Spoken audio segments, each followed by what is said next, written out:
Krishna studio চ্যানেলে আপনাকে স্বাগতম। জগৎকে বিলিয়ে দিয়েছে, কারণ এই কলিহত জীবের জন্য আর কোন সাধন দিয়ে ভজন দিয়ে কখনো প্রাপ্তি হবে না। কৃষ্ণ দিয়ে যেমন সত্যতে প্রাপ্তি হয় ধ্যান পরায়ণে, ত্রেতায় যুগে যায় তারা যজ্ঞ সম্পাদনে, তারপরে পরিচর্যা সদা যে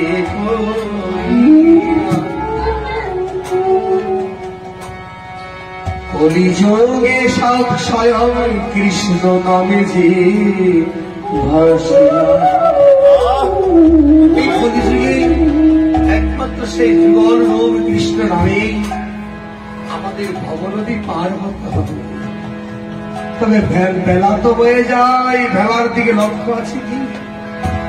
আজ কৃষ্ণকান্ত জমিদার গ্রামে গ্রামে ঘুরে খাজনা আদায় করছে। যিনি কোটি বাঞ্ছা করে যেদিন সুকৃতিদয় হয় বাবা, সেদিন থেকে কৃষ্ণ প্রাপ্তি হয়। সুকৃতি না থাকলে কখনো কৃষ্ণ প্রাপ্তি হওয়া যায় না।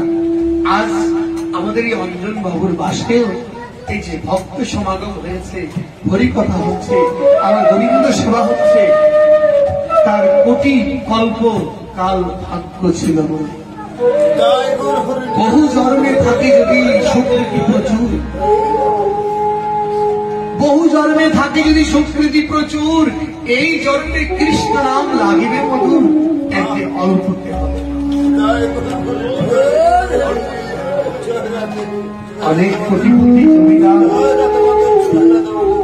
অনেক কোটিপতি জমিদার রয়েছে, দুঃখ হয় সবাই গোবিন্দকে ভালোবাসে, ধনের ভক্ত অহংকারে কোঠা নিয়ে পড়ে থাকে, গোবিন্দ রাখার জায়গা থাকে না। দেখবেন এখানেও আছে নিজের জন্য bedroom, drawing room, kitchen room, বিশাল রুম, কিন্তু আমার গোবিন্দের যে অল্প জায়গা, আমার গোবিন্দকে বসাবে ওই জায়গা পাই না ঘরে। সব জায়গা তো পিলা হয়ে গেল, মানে আসন ঘর কোথায়? বলে কোনায় জায়গা একটু আছে, সেখানে আসন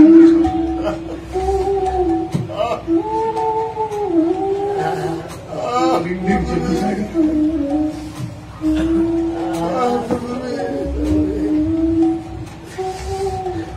তাই ভক্তগণ, যিনি আমার সকলের মালিক,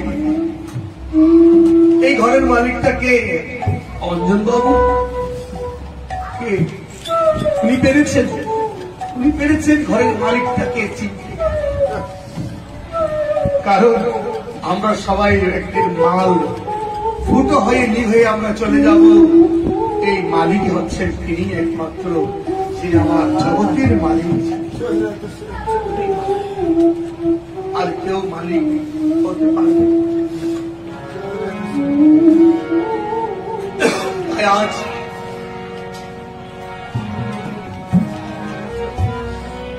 আজ কৃষ্ণানন্দ জমিদার ঘুরে বেড়াচ্ছে খাজনা আদায় করতে। হঠাৎ করে এক রজকন্যা যারা কাপড় ধৌত করে, রজকন্যা সন্ধ্যা ঘনিয়ে এসেছেন, বাবাকে ডেকে বলছে, বাবা বাবা বাসনায় আগুন দাও, বেলাতে শেষ।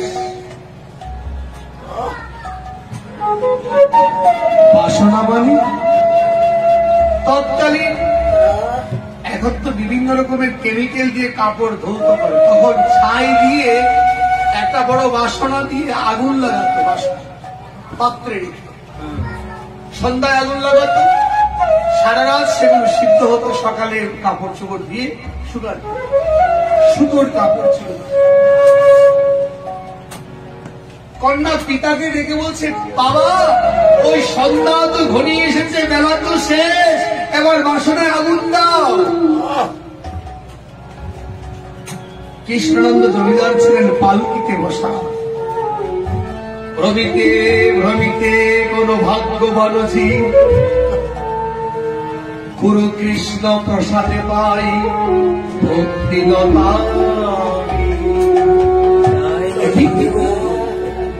ভক্তিলতা বীজ দিয়েছেন। কৃষ্ণানন্দ জমিদার বলছে দেখি এই কথা কে বললো? একদিকে 3 বার শুনলাম বাসনায় আগুন দিতে বলেছে, বেলা তো শেষ হয়ে গেছে। জমিদার বলছে আরে আমার জীবনের বেলাও তো শেষ হয়ে গেল। জমিদার গজবকন্যা বলেছিলেন আর জমিদার শুনেছে। জমিদার বলছেন আমারও তো জীবনের বেলা তো শেষ হয়ে গেছে, আমি তো এখনো কামনা বাসনায় আগুন দিতে পারলাম না রে, আমাকে তো বাসনায় আগুন দিতে হবে। ভক্তগণ কথাটা একটু বুঝে নিন। আমি সারাটি জীবন শুধু কামনায় বাসনায় জর্জরিত থাকি, আমাদের বাসনা বাবা শেষ হয় না। কিন্তু বেলা তো শেষ হয়ে যাচ্ছে, জীবনের বেলা তো শেষ হয়ে যাচ্ছে, আমার বাসনায় কখন আগুন দেব?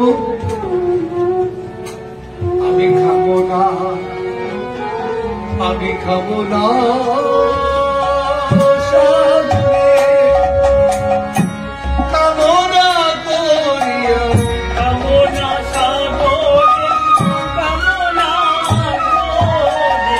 আমি কামনা সাগরে কামনা করিয়া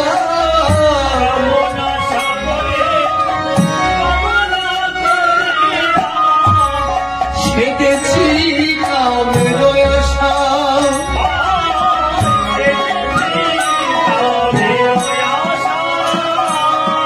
বলে সেটেছি কামের আশা।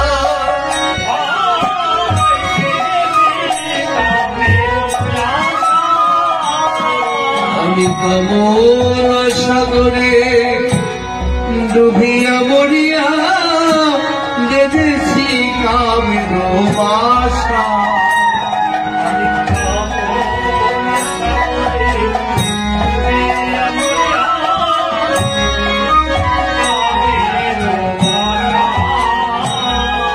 আমি কাম সাগরে ডুবে মরেছি,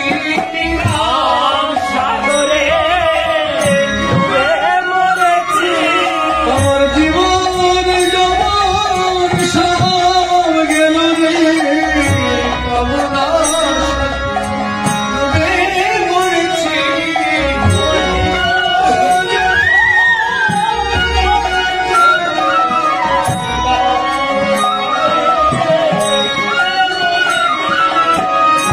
সেটেছি কামের সাদা,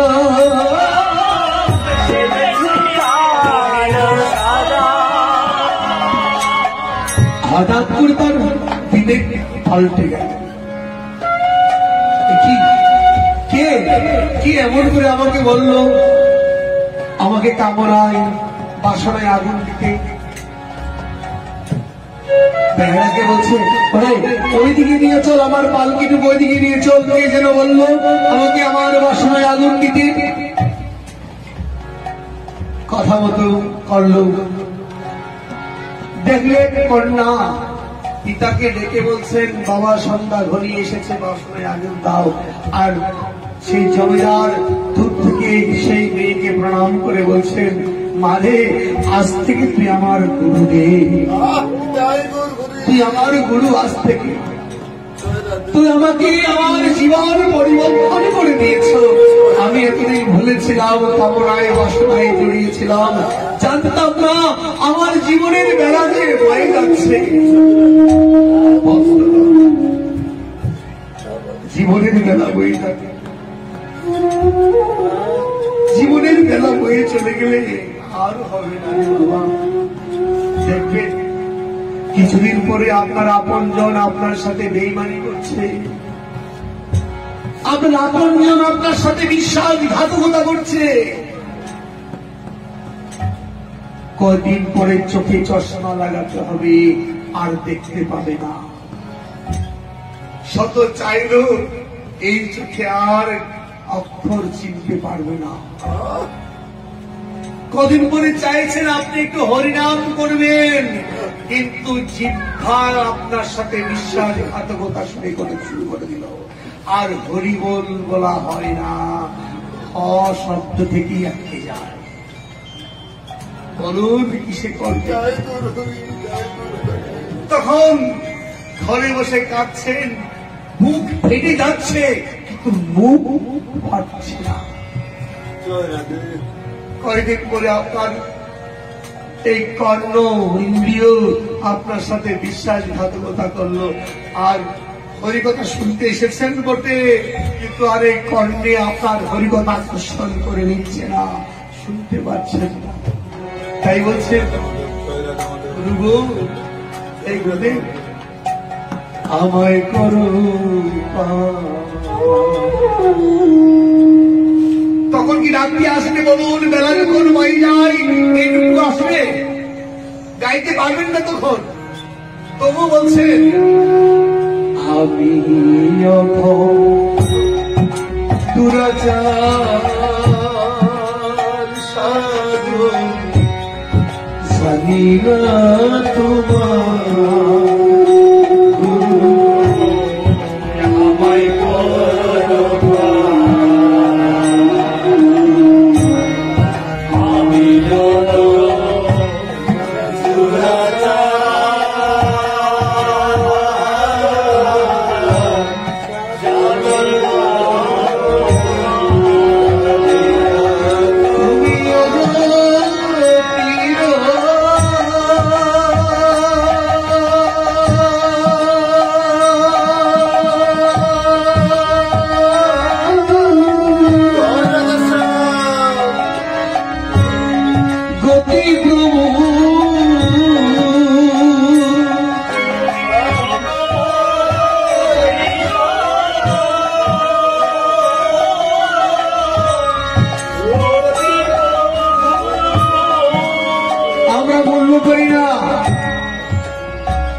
যেমন আজকে নিত্যানন্দ গোস্বামী নয়ন চলে গেছে।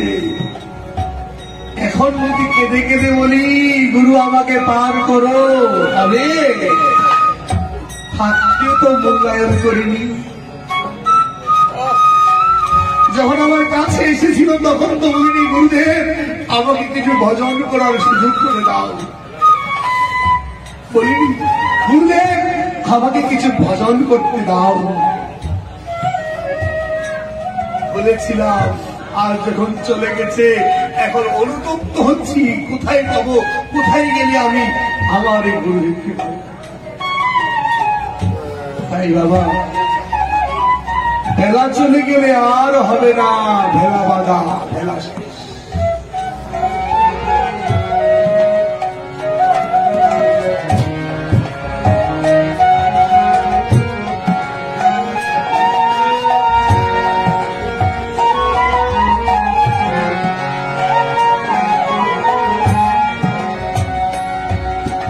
এভাবে আজ কৃষ্ণানন্দ জমিদার ওই কন্যাকে কেঁদে কেঁদে বলছে আমার জীবন আজ তুমি পরিবর্তন করেছো, আজ থেকে তুমি আমার গুরু, আমাকে কৃপা করো আমি যেন কৃষ্ণ ভজ করতে পারি। কৃষ্ণ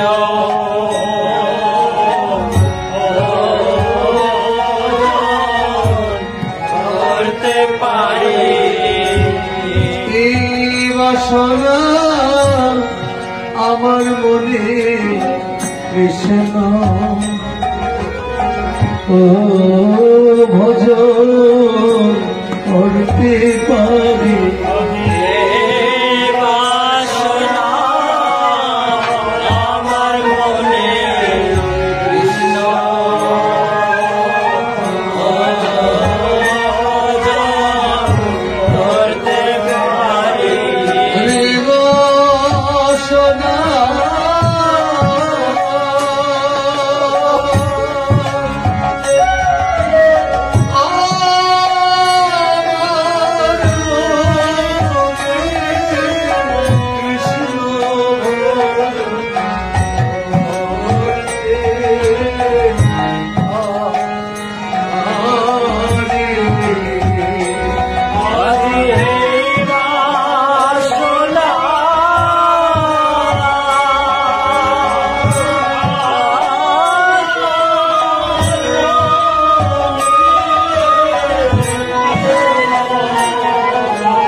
কৃষ্ণানন্দ জমিদার সিদ্ধান্ত নিল, আমি আজ থেকে এই বাসনায় আগুন লাগিয়ে দেব। ভক্তগণ কি বুঝলেন এখানে? পালকিতে চড়ে তার রাজপ্রাসাদে উপনীত হলেন। তার স্ত্রীকে ডেকে বলল, ওগো, আজ থেকে আমি আর এই সংসারের বাসনায় জড়াবো না। আমি দেশ ছেড়ে দেশে হব,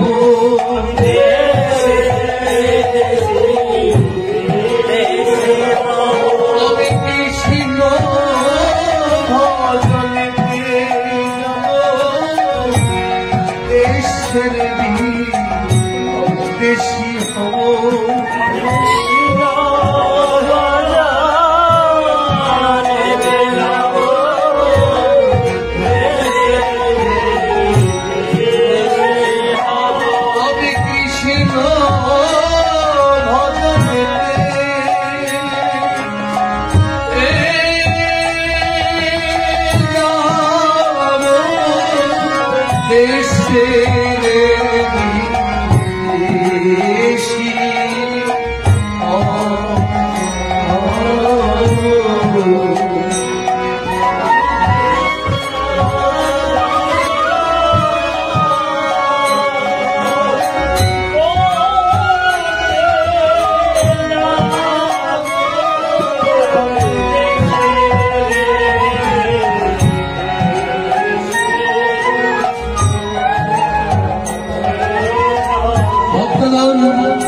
এই দেশ না ছাড়লে ওই গুরুর দেশে কখনো যাওয়া যাবে না। এখন কি এই দেশে থাকবেন নাকি গুরুর দেশে যাবেন? কোথায় যাবেন? আমি আপনাদেরকে বলছি, এই দেশে থাকবেন নাকি গুরুর দেশে যাবেন? এই দেশ না ছাড়লে ওই গুরুর দেশে কখনো যাওয়া সম্ভব না। এই নয় তোমাকে সংসার ছাড়তে বলছি, সংসার ছাড়তে কাউকে বলছি না। সংসারের থেকে এই মনটাকে গুরুর দেশে নিয়ে যাও। সংসারে দেহটা রাখো, গুরুর দেশে মনটাকে নিয়ে চলো। প্রতিদিন মনকে নিয়ে গুরুর দেশে চলো, তাহলে দেখবেন একদিন মন আর দেহ দুটোই গুরুর দেশে চলে গেছে। দুটোই চলে যাবে। ভাই একটু করো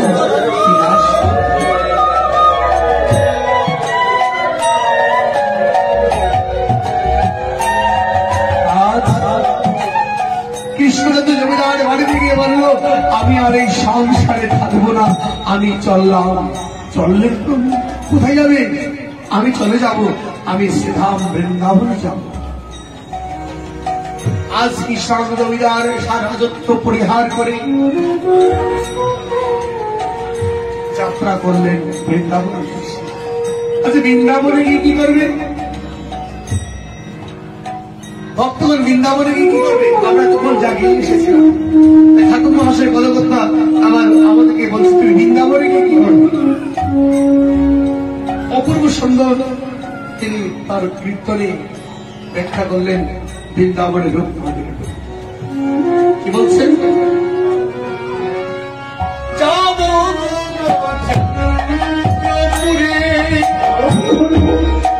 হব গোপী কানপুরে,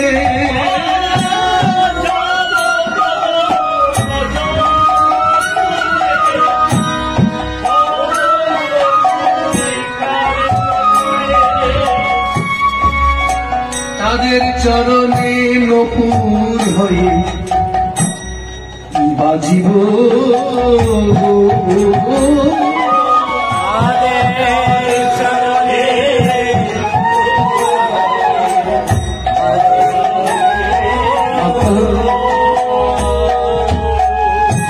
বজেন্দ্রপুরে হব গোপী কানপুরে, তাদের চরণের নপুর হয়ে বাজিব। অভিলাষটি কেমন? আমরা যে কৃষ্ণ ভজন করব, আমার অভিলাষটা কি? বলছেন আমি আগে বৃন্দাবনে গিয়ে আমি নূপুর হব, আমি মধুর মধুর সুরে বেজে উঠব, আমি নূপুর হব।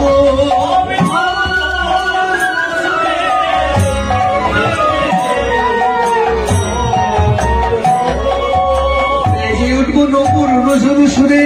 নূপুর আমি কি করে বাজবো? আমি কি করে গোবিন্দের চরণে থেকে বেজে উঠবো বলতো? আমি যে গোবিন্দের চরণে পড়ে থাকবো, বিলাস করেছি, আমরা যারা আছি এখানে, আমার কি কর্তব্য? আমি কি করে বাজবো?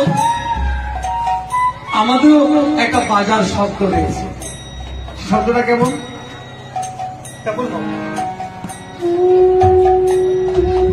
কেমন করে আমরা বাজবো? হরে কৃষ্ণ হরে কৃষ্ণ কৃষ্ণ কৃষ্ণ হরে হরে হরে রাম হরে রাম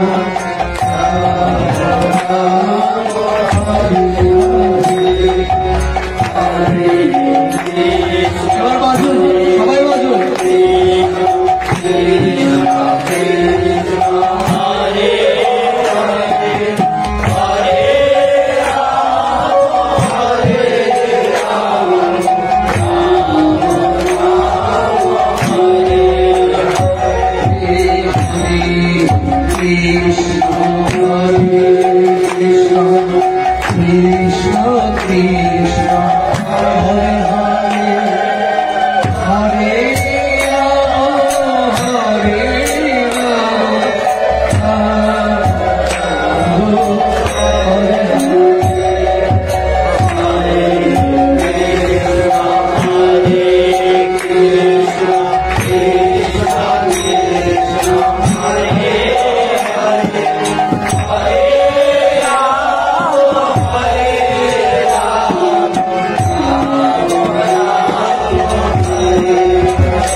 আমার গোবিন্দের চরণে নূপুর হয়ে আমরা এভাবেই বাজবো।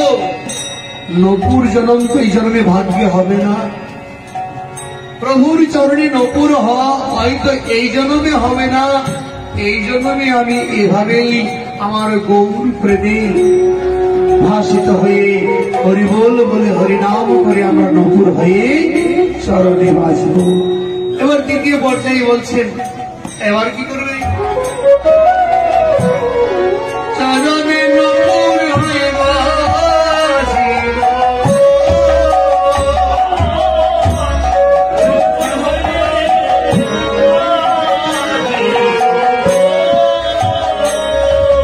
এটা হচ্ছে ভক্তের অভিলাষ। এবার বলছেন, বিনোদ খেলা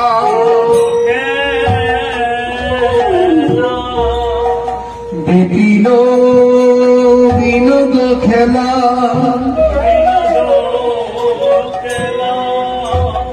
বিপিন মানে বাবা বিপিন মানে হচ্ছে বন।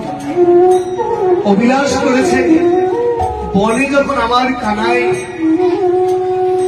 রাখাল বালকদের নিয়ে শ্রীরাম মধুমঙ্গল তার পার্শ্বকে যখন বনে যাবে, আমি বনে গিয়ে ধুলো খেলা খেলবে আর ভক্ত বিলাস করছেন, তখন আমি বিপিন খেলা সঙ্গীত রাখালের বেলা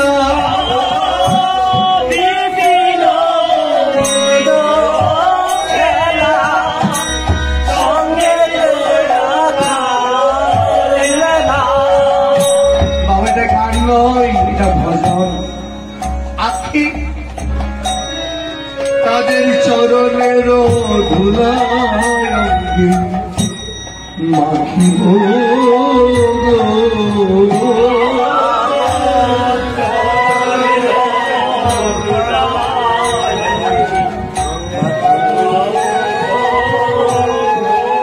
বলে সেই ধুলা কোথায় পাবো?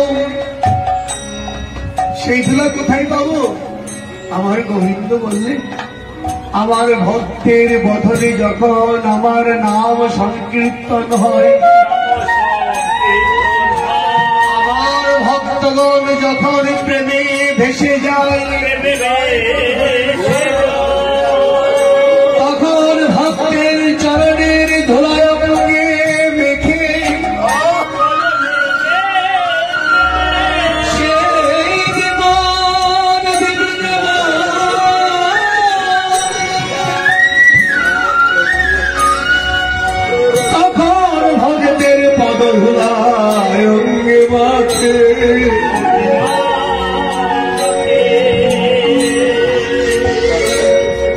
যখনই আমার ভক্তগণ প্রেমে ভেসে যায় কৃষ্ণ নামে, আমি তখন ভক্তির মাঝে বিরাজ করি। আর তখনই ভক্তগণ একে অপরে ভক্তের চরণ ধুলায় অঙ্গে মাখি। আমি তবে এমন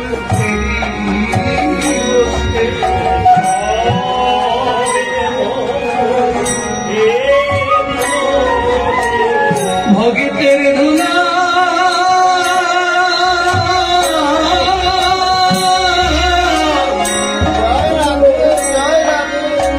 মাগব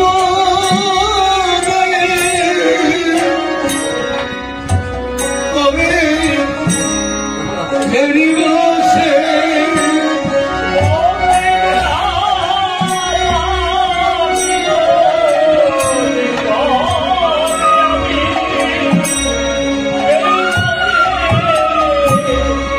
ভক্তের ধুলা অঙ্গে মাখার জন্য আমার গোবিন্দ অভিলাষ করেছে।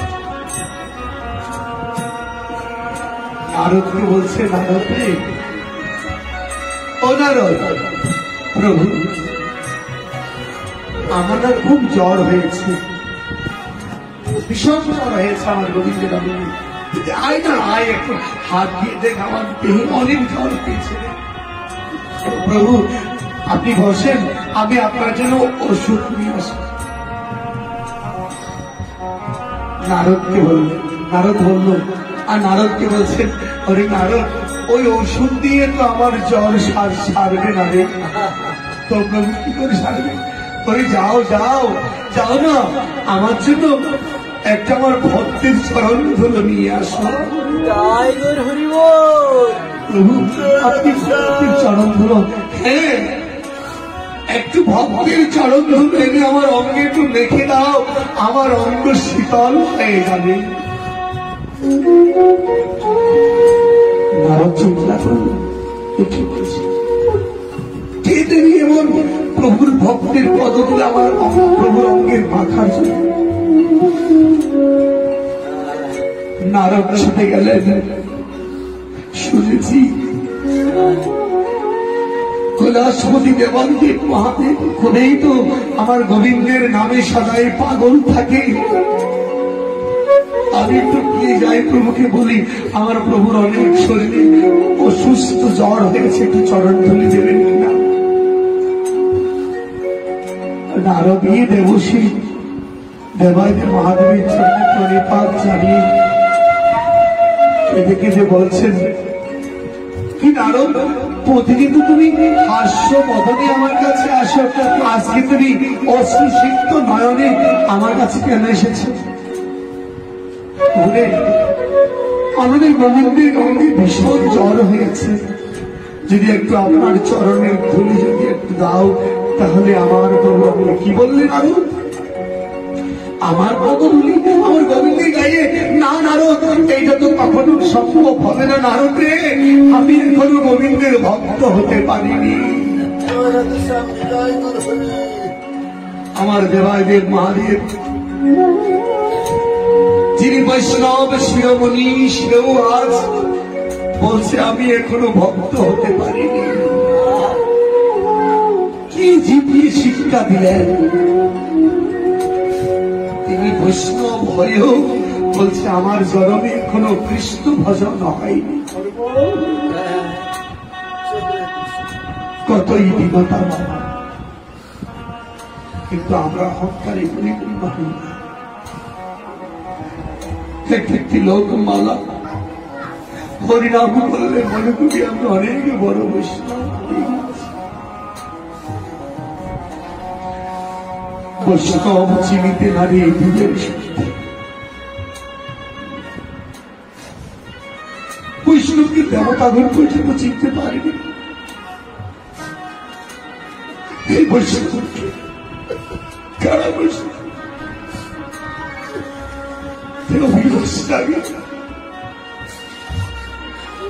অভিলাষ লাগে সেই বৈষ্ণবের বদল এই জন্মে নয়, কোন জন্মে হবে কিনা।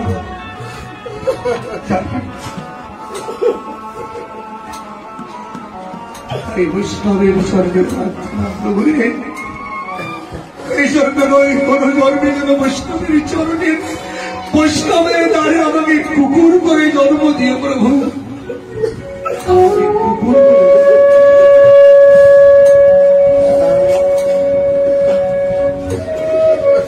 বৈষ্ণব হয়ে জন্মগ্রহণ অভিলাষ নেই।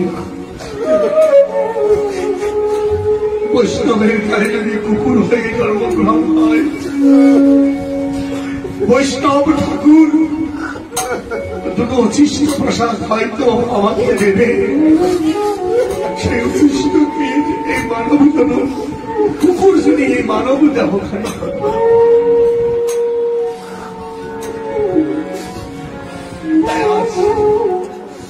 আমার দেবাদেব মহাদেব বলছে, আমার অভিলাষ জাগে বৈষ্ণব চরণে কুকুর হয়ে জন্ম।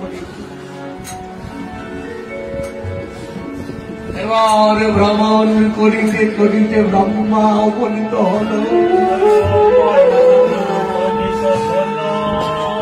নারদ ব্রহ্মলোকে গিয়ে ব্রহ্মার চরণে প্রণিপাত জানাল। পিতা নারদ তুমি কেন এসেছ? পিতা আমার গোবিন্দের খুব জ্বর হয়েছে, তাই গোবিন্দ বলেছে বৈষ্ণব পদ রজ যদি অঙ্গে দিতে পারে তার অসুস্থ শরীর ভালো হবে। ব্রহ্মচক্র কি বলছো? আমি তো পারবো না, কখনো তো আমার দ্বারা গোবিন্দ সেবা গোবিন্দ ভজন হয়নি।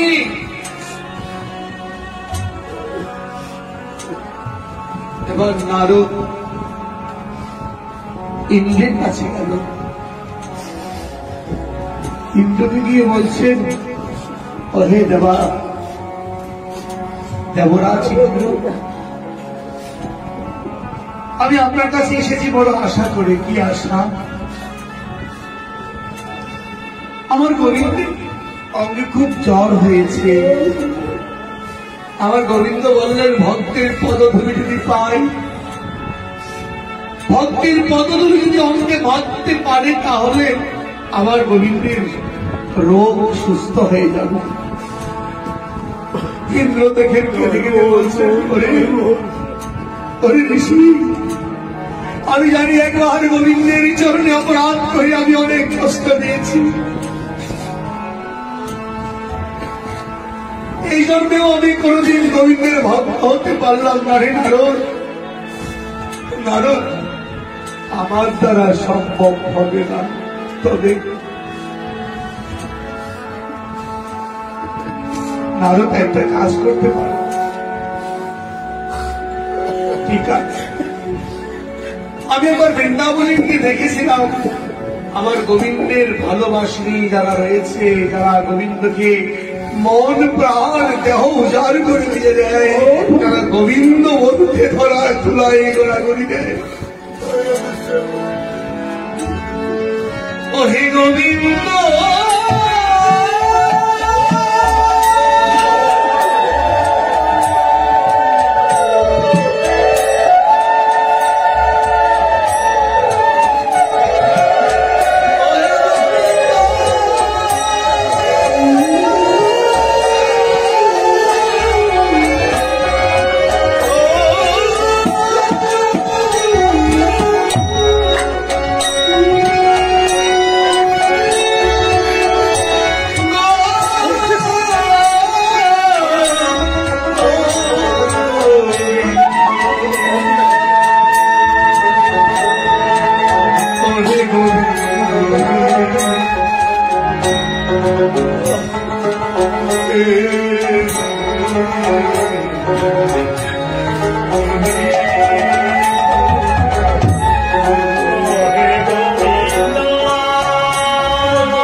আমার গোবিন্দের পরম ভক্ত রয়েছে শ্রীধাম বৃন্দাবনী, তাদের কাছে গিয়ে তুমি একটু দেখো। দেবশ্রী নারদ অশ্রুসিক্ত নয়নে ঘুরতে ঘুরতে বৃন্দাবনী উপনীত হল।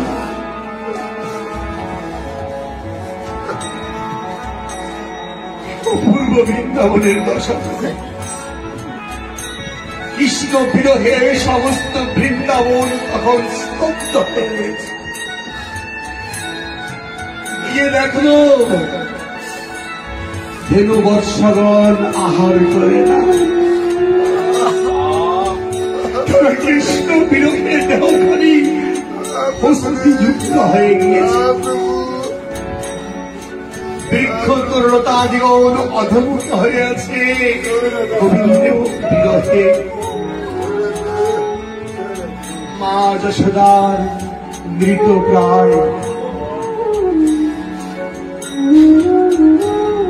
গোপিনীগণ যমুনার ধারে প্রেমে গড়া করে দিয়ে প্রাণ আসছে আর যাচ্ছে। এমন সময় দেবশ্রী নারদ উপনীত হয়েছে যমুনার ধারে। সবে দেখা মাত্র চিৎকার করে বলছে, ও নারদ, নারদ, তুমি তো আমাদের গোবিন্দকে হয়তো দেখেছ,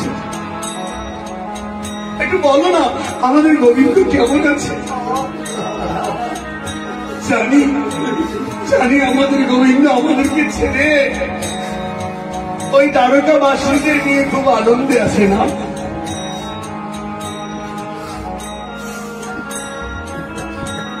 নারদের বদনে কোন শব্দ নেই, কারণ নারদ ভাবলো এই সাথে মাত্র যদি গোবিন্দের অসুস্থ হয়েছে আমি বলি, তাহলে সমস্ত গোপিনীগণ এখনই প্রাণ ত্যাগ করবে।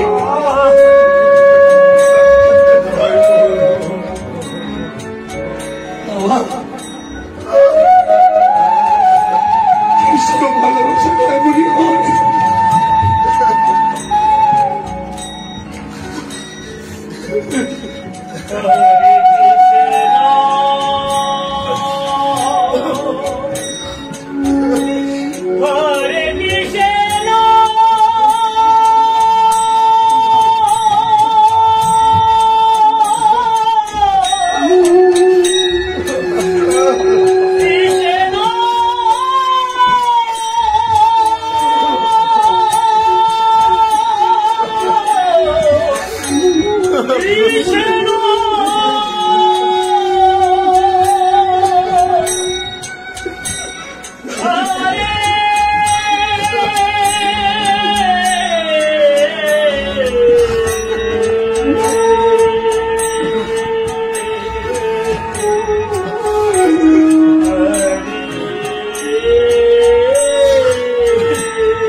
যেন হারাতে না হয় কৃষ্ণকে ভালোবেসে।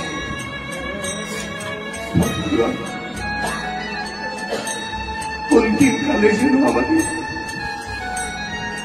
কৃষ্ণ নাম ব্যতীত যেন দেহকে সম্বরণ করতে না হয়। অন্তিমকালে যেন আমি গোবিন্দ দর্শন করে এই বদনে হা কৃষ্ণ বলে, এই বদনে হাগুর বলে যেন তার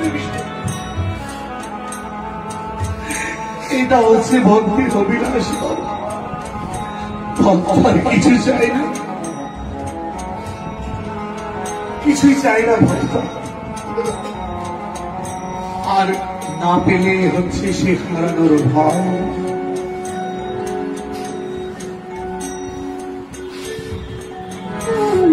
আজ গোপিনীগণ দেখা মাত্র নারদকে জিজ্ঞেস করে, নারদ চুপ করে বলে থাকতেছে। কি নারদ, তুই বলবেন আমাদের গোবিন্দ কেমন আছে? নারদ আর ঠিক থাকতে পারলেন।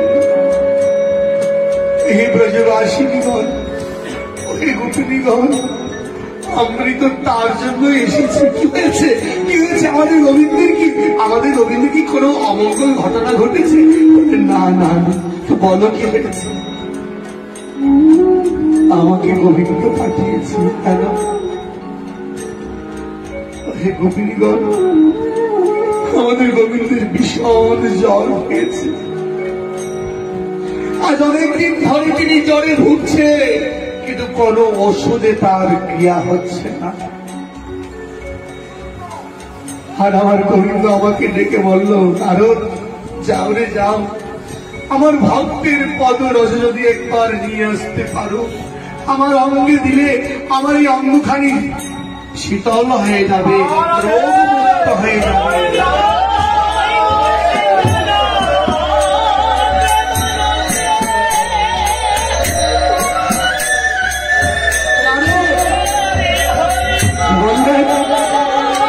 কি বললে নারদ? আমাদের গোবিন্দের অসুস্থ জ্বর হয়েছে। নারদ, হরে কৃষ্ণ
নারদ বলল, ওহে গোপিনীগণ,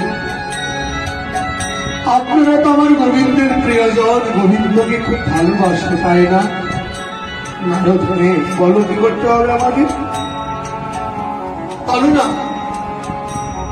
বলতে ভয় করছে নারদ, যদি উল্টো মনে করে। আমার কাছে বলো কি করতে হবে?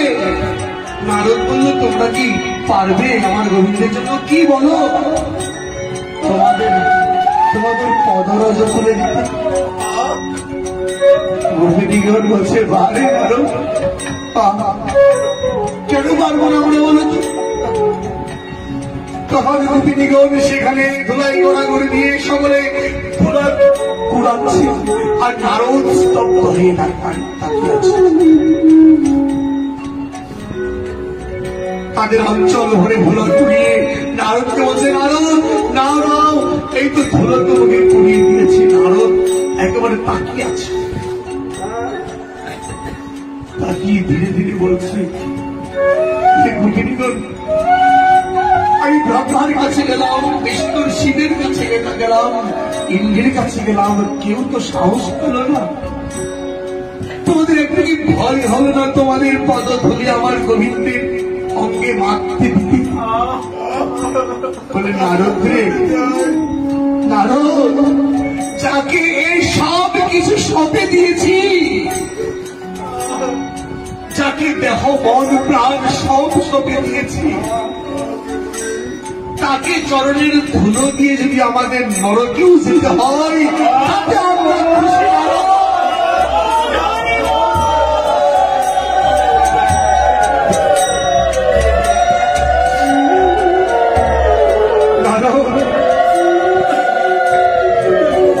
আমাদের নরকে যেতে দুঃখ নেই, আমাদের ভালোবাসার মানুষকে ভালোবাসতে গিয়ে যদি নরকেও যায়, আমাদের দুঃখ নেই নারদ। কারণ আমাদের সকল সুখ তো তার জন্যই সঁপে দিয়েছে।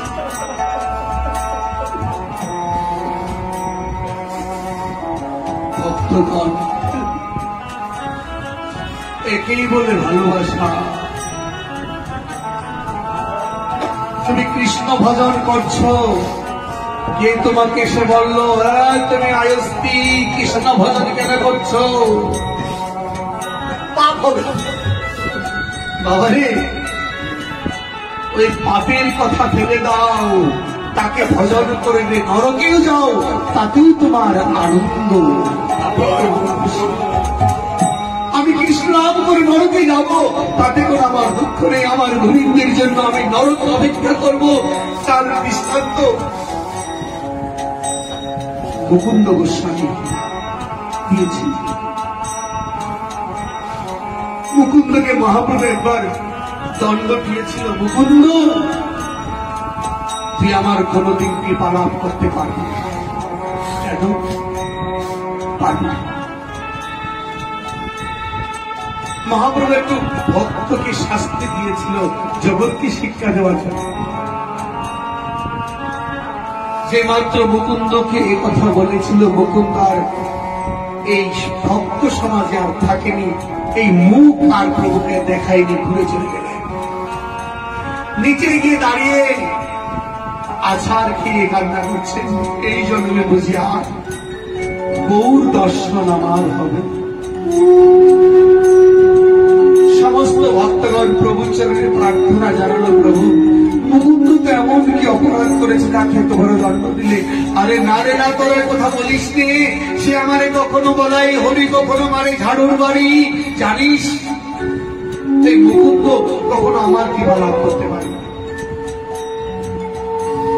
জগৎকে শিক্ষা দেওয়ার জন্য প্রভু দণ্ডটা দিয়েছিল। এভাবে একদিন নয়, 7টি দিন অতিবাহিত হয়ে গিয়েছে। মুকুন্দের বদনে এক ফোঁটা জল প্রবেশ করল। এই দেহ যদি গোবিন্দ সভায় লাগলো না, এই দেহটা রেখে আর কাঁদতে। সমস্ত ভক্তগণ প্রভুর চরণে প্রার্থনা জানালো। প্রভু বলছে, তার জন্য কখনো তোরার আমাকে বলতে আসিস নি, না হলে আমি এখান থেকে চলে যাব। ভয়ে গেছে। 7 দিন মুকুন্দ দেহ অচল হয়ে যাচ্ছে। বৈষ্ণবদের চরণে এসে মুকুন্দ বলেছিল, বৈষ্ণবগণ জানি এই জন্যে আমার আর কৃষ্ণ ভজন হবে না। আমার এই অপরাধী দেখো, একটা কথা প্রভু একটু জিজ্ঞাসা করিও, যে আমাকে এই জন্মে নয় কোন জন্মে কি একটু দর্শন দেবে কি? একটু প্রভু বলি।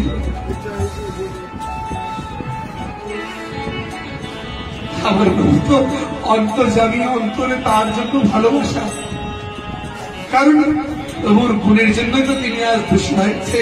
হরিনাম গাইতে গিয়ে খুশি হয়েছে, কৃষ্ণ কথা বলতে গিয়ে খুশি হয়েছে, সে তার জন্য হয়। কিন্তু প্রভু জেনেও অন্তরে দয়া রেখেছে, উপরে মায়া কেটেছে।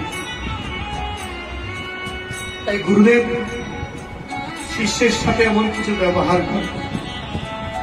গুরুদেব কখনো শিষ্যের প্রতি আক্রোশ করে না, দয়া করে অন্তরে, কিন্তু মায়াটা ত্যাগ করে দেয়, দণ্ড দেয়। একটু বেড়াতে আজ থেকে ভজন করবি না, আর তোমার সাথে কথা বলবি না। একটু উপরের বহির প্রকাশটা কর্কশ, মায়া ত্যাগ করেন, এটা গুরুদেবের নিয়ম। এই জন্য নয় গুরুদেব শিষ্যকে কখনো ত্যাগ করতে পারে। যদি গুরুদেবের মতো গুরুদেব হয়, কখনো নিজের সন্তানকে শিষ্যকে দূরে ফেলে দেয়, হয়তো বাহিরে একটু শিক্ষার জন্য, দণ্ডের জন্য একটু কত কথা বলে, তার শিষ্যের ভালোর জন্য।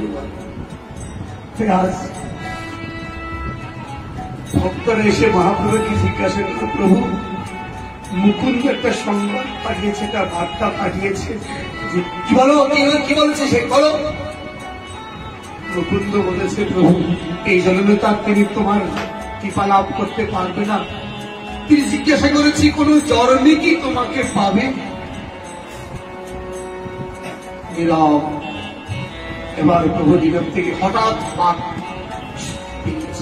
হ্যাঁ হ্যাঁ পাবে পাবে, যা যা, ওকে বলে নিয়ে যাও, সে আমাকে বেঙ্গলটাকে 100 জন্ম পরে পাবে, এখন আমাকে পাবে। দূর থেকে মুকুন্দ শুনতে পেরেছে প্রভু তো বলেছে পাবে পাবে পাবে, এই কথা তো বলেছে। ভক্তগণ বলেছে মুকুন্দ বলে আমি শুনেছি নাচিতে নাচিতে হইল উন্মাদ, কোটি জন্মেও পরে আমি পাবো প্রভুর সাথ।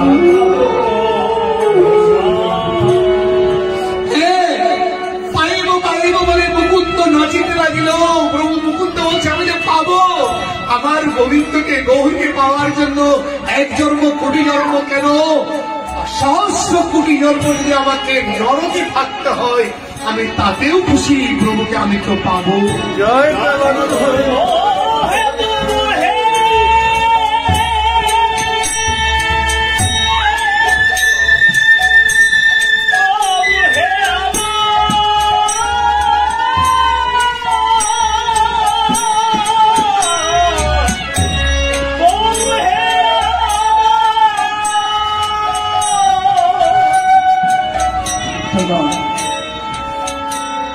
ভগবানকে পেতে যদি 1 জন্ম নয় কোটি জন্ম চলে যায় তাও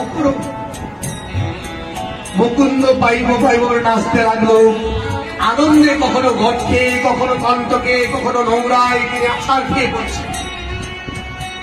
শুধু একটাই বিশ্বাস সে বুক বেঁধেছে, প্রভু আমাকে পাবো না কথা বলেনি, আমাকে তো পাবো বলেছে, পেতে হলে আমি কোটি জন্ম নরকে বসেও প্রভু আমি অপেক্ষা করব তোমাকে পাবো। তাই পাইব পাইব বলে মুকুন্দ নাচিতে লাগিল, কোটি জন্মের অপরাধ ক্ষণিকে গেল। মুকুন্দের ভক্তি দেখে মহাপ্রভু বলছে মুকুন্দ রে তোকে আর অপেক্ষা করতে হবে না, আয় তুই আমার কাছে আয় রে, আমার মুখে আয়, তোর আর কোনো অপরাধ রইল না, কারণ তুই ভক্তের পদধুলো অঙ্গে রেখে তুই আজ ধন্য হয়ে গিয়েছিস। ও হে মহাপ্রভু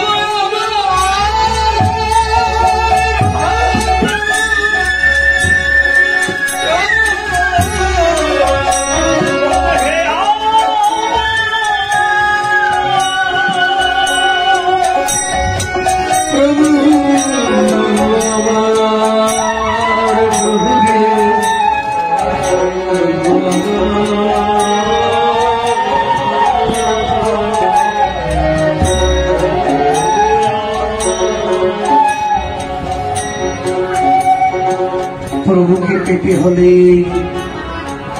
কষ্ট করলো প্রভুকে পায়। আজ সমস্ত বিষয়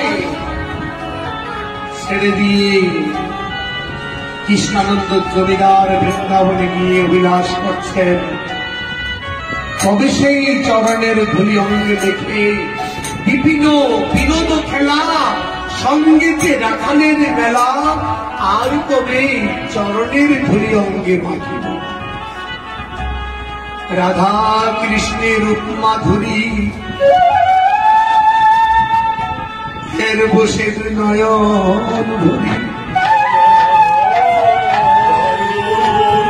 ওই যে রাধা গোবিন্দ দাঁড়িয়ে আছেন, ওই রূপ মাধুরী কবে আমি নয়ন ভরে হেরে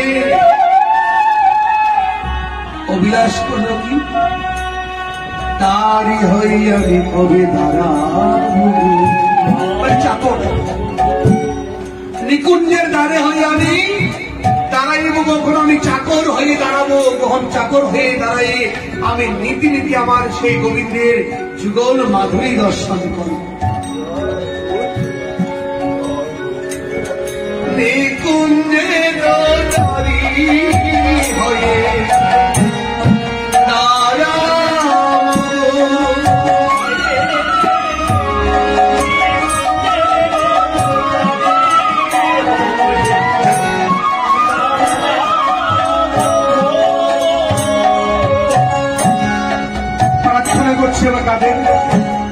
তোমরা সব ব্রজবাসী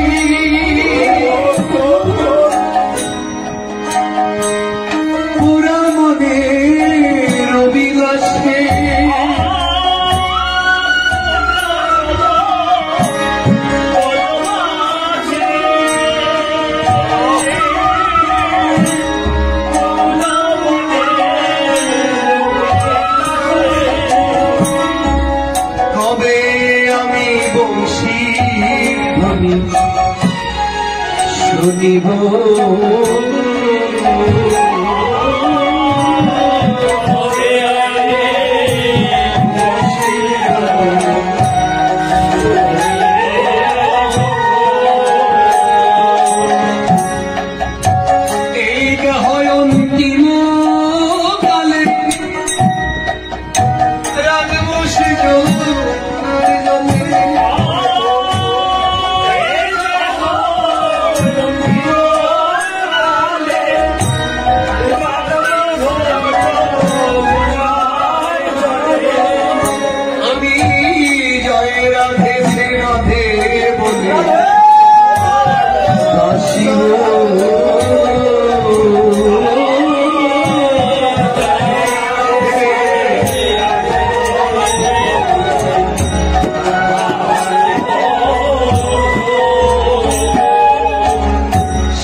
হলো জয় রাধে বলে যেন সেই যমুনায় ভাসতে পারি।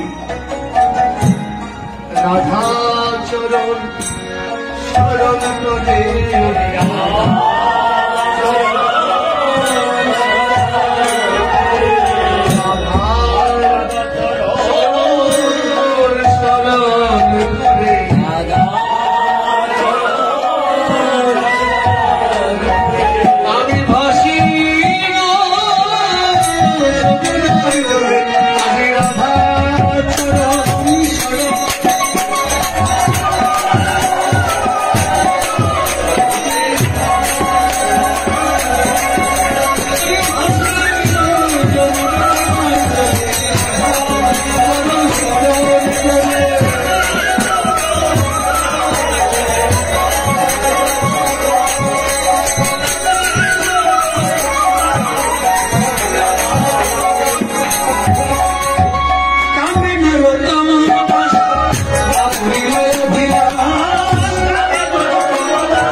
যে আপন করে আপন করে আপন করে আপন করে ভালোবাসে তার ভালোবাসে আপন করে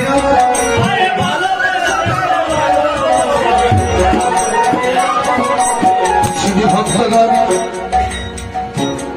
কীর্তন নয় ভজন যারা মনে প্রাণে গোবিন্দকে ভালোবাসে তাদের জন্য কিছু প্রয়োজন হয় না, কিন্তু মনটা থাকলে হয়। মনটা দিয়ে পারলে গোবিন্দকে একটু ভালোবাসবে, তার জন্য এত গাড়ি বাড়ি ঐশ্বর্য প্রয়োজন হবে না। শুধু মন আছে সকলের, সকলের একটা সুন্দর মন আছে বাবা, ওই মনটা দিয়ে তাকে একটু ভালোবাসবেন, দেখবেন সেই ভালোবাসার প্রতিদান দিতে সেই তোমার হৃদয় বৃন্দাবনে প্রবেশ করবে। আর তখন তুমি নীতি নীতি গোবিন্দের দর্শন লাভ করবে। চলুন ভক্তগণ, আজ আমরা এখানে ফিরিয়ে যাই।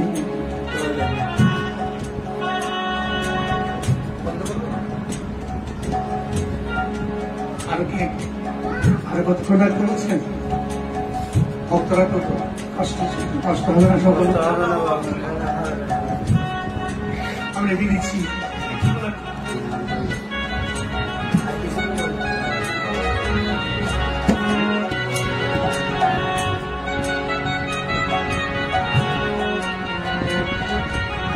ভক্তগণ, আমার কথা কিন্তু অর্ধেকে রয়ে গেছে আমার, আপনাদের যদি দেরি হয় আমি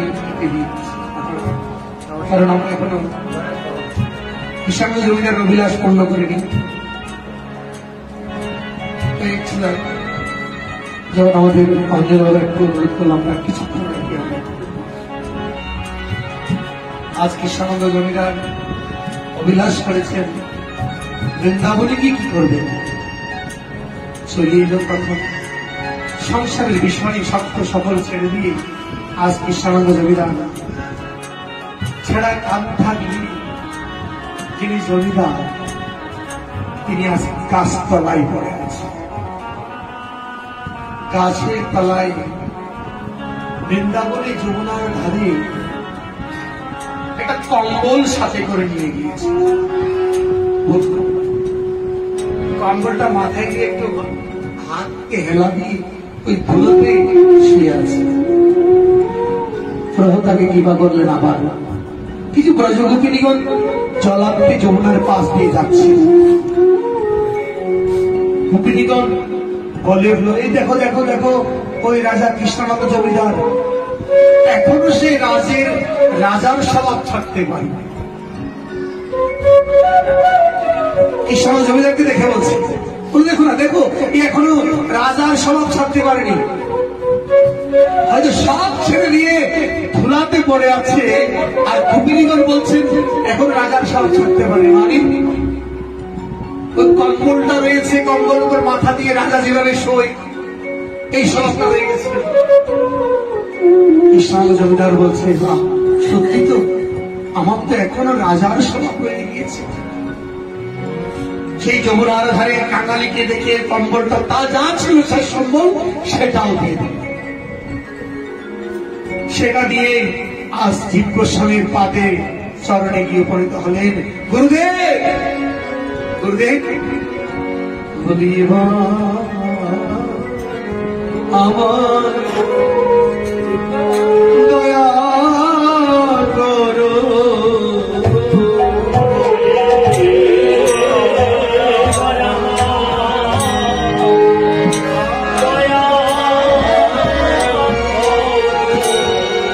গুরুদেবের কাছে গিয়ে বলছেন, গুরুদেব আমাকে তুমি এবার দীক্ষা দাও, আমাকে দীক্ষা দাও। গুরুদেব বলছেন, দাঁড়াও, তুমি দীক্ষা নেবে? গুরুদেব তো তোমার গায়ে ভালো একটা কাপড় রয়েছে, তোমার এখন দীক্ষার সময় হয়ে গেছে, চলে গেল। এবার ছেঁড়া কাঁথা পরে ছেঁড়া কাপড় পরে পুরোনো একটা বৈবেশ করে গুরুদেবের কাছে এসেছেন। গুরুদেব এবারে বসে আমাকে দীক্ষা দেবে? ও তুমি দীক্ষা নেবে? ঠিক আছে তোমাকে দীক্ষা দেবো, তুমি একটা কাজ করতে হবে।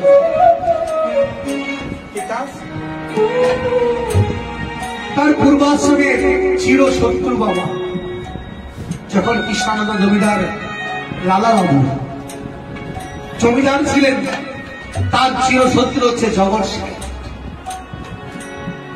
তাদের মাঝে সবসময় সম্পত্তি নিয়ে অর্থ নিয়ে বিবাদ বেঁচেছিল। আর আজকে গুরুদেব বলছে, যাও হাতে একটা ভাঙা পাত্র নিয়ে ওই জগৎ সিংহের বাড়ি থেকে তুমি ভিক্ষে করে আসো।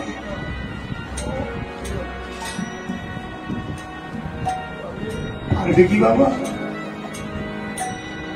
যার সাথে চিরদিনের অর্থের শত্রুতা, আর তার কাছে গুরুদেব পাঠাচ্ছে আজ ভিক্ষে করার জন্য।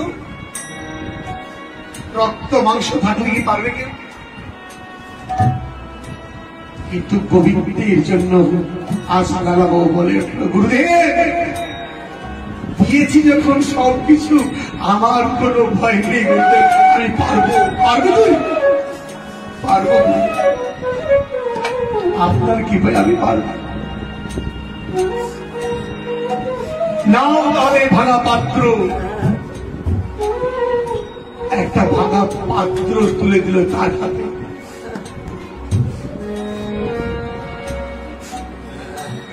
জমিদার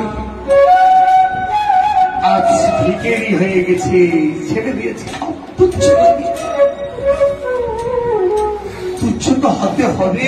আজ নয় কাল, কাল নয় পরশু। গুরুদেব এখন থেকে তোমাকে শিখাচ্ছে, বাবা এখন থেকে তুমি শিখে নাও, ওই ছেড়ে দিয়ে যেতে হবে, এখন থেকে অভ্যাস করো, নাহলে ওই সময় তোমার এই বিষয়ের প্রতি লোভ থেকে যাবে। কারণ মৃত্যুকালে যে যে ভাবনা করবে তার পরবর্তী জন্ম সেভাবে হবে। আগে থেকে গুরুদেব তোমাকে শিখাচ্ছেন। এটা স্বর্ণময়, এটার প্রতি তোমার যেন আকৃষ্ট, যেন মোহ যেন না থাকে। এই নয় গুরুদেব তোমার সর্বস্ব কেড়ে নিয়ে তোমাকে ফকির বানিয়ে দিচ্ছে, এই নয় তোমাকে গুরুদেব শিখাচ্ছে যেতে যে হবে সকল ছেড়ে। বাবা এখন থেকে একটু মনে করো সেটা, এগুলো তুচ্ছ জায়গা জমি সম্পত্তি একদিন ছাড়তে হবে। তাই এখন থেকে প্রতিদিন 1 ঘন্টা 1 ঘন্টা ছাড়তে শিখো। যেমন 1 ঘন্টা কি করে ছাড়ো? যখনই তুমি ওই রাধা গোবিন্দের সম্মুখে উপনীত হয়েছ, যখন সেই গোবিন্দের সম্মুখে উপনীত হয়েছ, তখন গোবিন্দকে বলো, প্রভু এই সংসার প্রভু আমার নয়, সকলই তোমার, ধনজন গৃহদার তোমার বলিয়া। একবার তাকে বলো, রক্ষা করি একমাত্র সেবক হইয়া। এই সম্পদ সকলেই তোমার, আমি শুধু চাকর হয়ে তোমার রক্ষা করে যাচ্ছি। কার? এই সংসার, পুত্র তাও তো আমার নয়, স্ত্রী তাও তো আমার নয়, সম্পদ এটাও তো আমার নয়। যদি আমারই হতো আমি সঙ্গে করে তো একসাথে নিয়ে চলে যেতাম। আজকে আমাদের শ্রীপাদ নিত্যানন্দ গোস্বামী তিনি হয়তো ব্রজধামে বাস করছেন, তিনি নিত্য সিদ্ধ শরীর নিয়ে চিন্ময় এই নশ্বর দেহকে এখানে রেখে দিয়েছেন, আর চিন্ময় শরীর নিয়ে তিনি নিত্য ব্রজধামে গিয়ে মঞ্জুরি সেবায় রত হয়েছে। আমাদের তো সেই ভাগ্য হবে না, সে নিত্য সিদ্ধ স্বরূপ দেহ নিয়ে এই পৃথিবী থেকে বিদায় নেওয়া সকলের ভাগ্যে হবে না। হয়তো কোনো কোনো ভাগ্যের ক্রমে হয়, না হলে এই জনি ছেড়ে দিয়ে হয়তো পশু জনিতে আমাকে যেতে হবে। অপেক্ষা করছে, তাই কৃষ্ণানন্দ জমিদার আজ ভাঙা পাত্র নিয়ে ওই লালাবুর রাজপ্রসাদে উপনীত হয়েছে।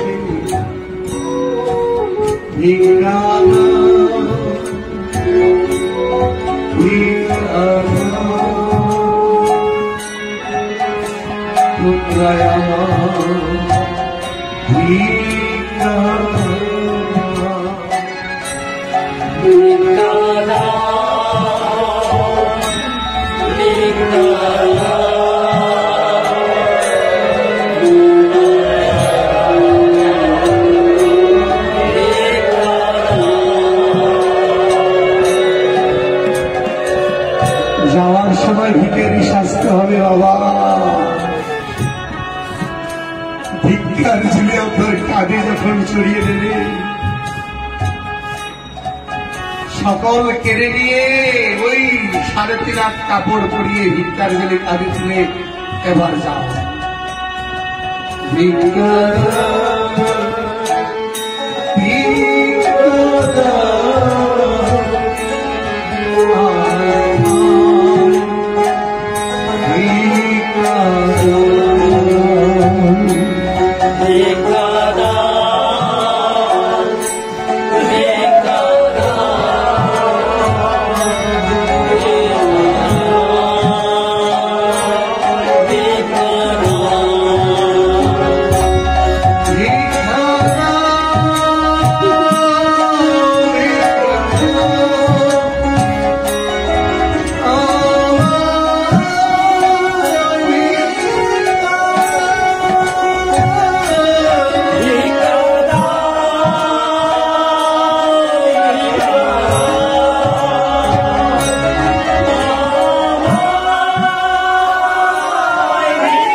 বালাবাবুর রাজপ্রাসাদের সম্মুখে দাঁড়িয়ে একটা ভিকিরি ভিক্ষা যাচ্ছে। এমন সময় ঘর থেকে বেরিয়ে এসেছে লালাবাবুর ঘরের এক দাসী মেয়ে, চাকরানি, দুটো চাল নিয়ে এসেছে। একবারই চাল নিয়ে ভিক্ষা দেওয়ার জন্য এসে ভিক্ষা দিতে এসে তার হস্ত থেকে ভিক্ষার পাত্র করে গেল। এটা তো চিনি চিনি মনে হচ্ছে, এটা তো চিনি মনে হচ্ছে, এটা তো মনে হয় ওই ওই জমিদার বাবু। দৌড়ে গেলেন,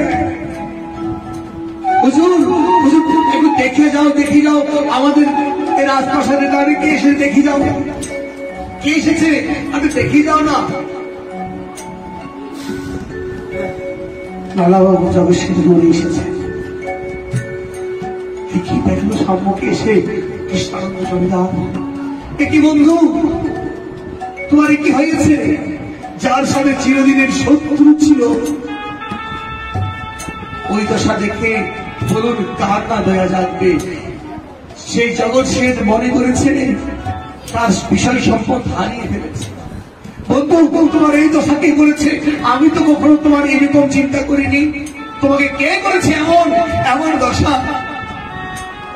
এবার লালাবাবু কেঁদে কেঁদে কৃষ্ণানন্দ জমিদার কেঁদে কেঁদে বলছে, ভাই রে, আমার বিষয় আমাকে সব কেড়ে নিয়েছে। বন্ধুরে, আমাদের জীবনের বেলা বয়ে গেছে কিন্তু বাসনায় আগুন দেয়নি। তো এবার বিষয় বাসনায় আগুন দেওয়ার সময় হয়েছে বন্ধু। এবার গুরুদেব ভিক্ষার পাত্র তুলে দিয়েছে, আমাকে দুটো ভিক্ষা দাও, আমাকে দুটো ভিক্ষা দাও।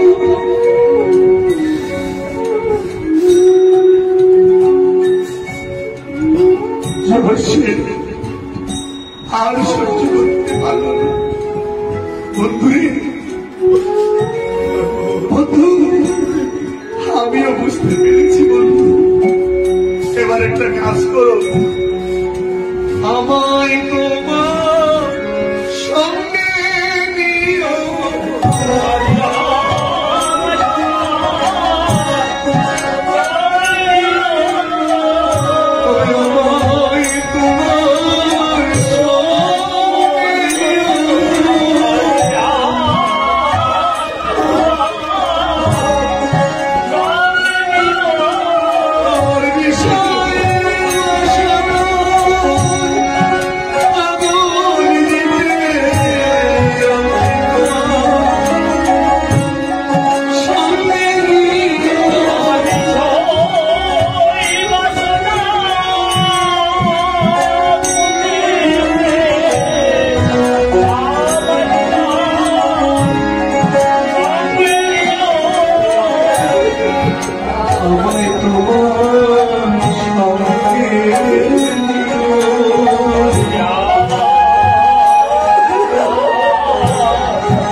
এবার নীতি বন্ধুর চরণ শরণ করলেন, ভিক্ষার পাত্র নিয়ে গুরুদেবকে সমর্পণ করলেন। গুরুদেব,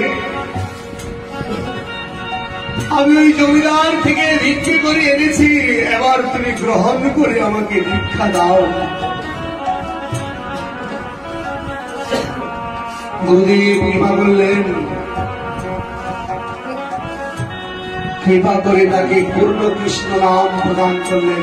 এবার বলছে তুমি কৃষ্ণ ভজন করো। ভক্তগণ বিষয় শব্দ থেকে যখন পরিত্রাণ পায় তখনই কৃষ্ণ প্রাপ্তি হয়। আরে কৃষ্ণ প্রাপ্তি হচ্ছে এই জগতের মূল কারণ। কৃষ্ণ ভজন বিনা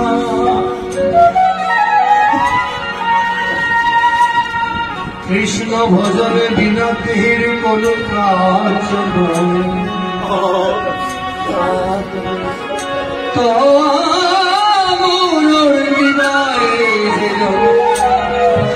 কৃষ্ণ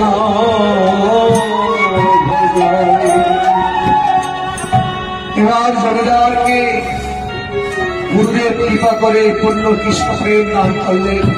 বাবা তুমি পারলে অহংকার মোহ জয় করে আজ গোবিন্দের দাস হওয়া। তাই ভক্তগণ এটুকুই স্মরণ রাখবে, আমরা সকলে নিত্য কৃষ্ণ দাস, আমরা জমিদার, আমরা সকলে ভিখারি। একদিন এই কথাটাই বাবা স্মরণ রাখতে হবে, আমরা কেউ জমিদার নয়। এই চলো আমরা হরে কৃষ্ণ নামে প্রবেশ করে যেন জীবনকে আমরা ধন্য করতে পারি।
সাহসে রাধে শ্রীকৃষ্ণ বলে প্রণিধাই চৈতন্য শ্রী ব্রজের ধরণী কি শ্রীকৃষ্ণ চৈতন্য মহাপ্রভু কি নিত্যানন্দ প্রভু কি শ্রীদ্বৈত প্রভু কি রাধার পণ্ডিত কি সুভাষ পণ্ডিত কি ধাম কি কাশী কি রাজা ধাম কি রাজা কি বৃন্দাবন ধাম কি আল্লাহ সম্প্রদায় কি অনন্ত বৈষ্ণব বৃন্দ কি এটা ভগবত কি গোবিন্দ কি গোবর্ধন কি কীর্তনিয়া কি আগরবস্তি কি নাম সংকীর্তন কি রামদাস ঠাকুর কি তুলসী মহারানী কি রাবণ শ্রী গুলাম কি রাবণ শ্রী গুরু পরম্পরা কি রাবণ শ্রী গুরুদেব কি আজকের আনন্দ কি হরিদাই গৌর সীতানন্দ প্রেমানন্দে হরি হরি